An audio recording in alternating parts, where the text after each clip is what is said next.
ॐ भानुगुप्ताय तयामं वेदमानीययो भुवि अध्यापयत्कण्वमुख्यान् तस्मै वेदात्मने नमः। श्रीमहासवित्रे नमः। ॐ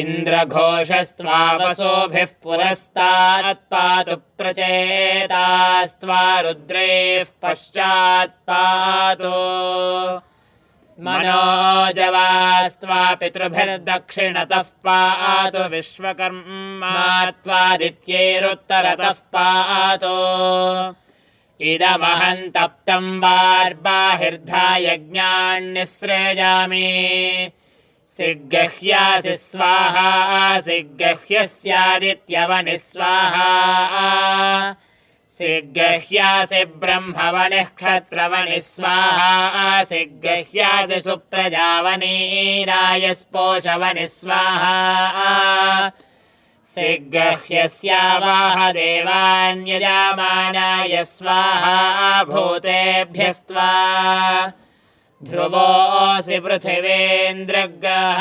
ध्रुवक्षिदस्यन्तरिक्षन्द्रग्गः अच्युतक्षिदासि दिवन्द्रग्गः अग्नेर्भस्मास्यग्नेः पुरीशमसि युञ्जते मना उत युञ्जते धियो विप्रा विप्रस्य बृहतो विपश्चिताः विहोत्रा आदधे वयुना विदेक इन्महे देवस्या सवितुः परिष्टुतिः इदं विष्णुर्विचक्रमे त्रेधा निदाधे पदम् समोर्हवस्य पाग्यसुरे स्वाहा इरावती धेनुमतिः भूतग्सूयवसिनी मनवेदशस्या व्यस्कभ्नारोदासी विष्ण एते दाधर्था पृथिवीमभितो मयोघैः स्वाहा।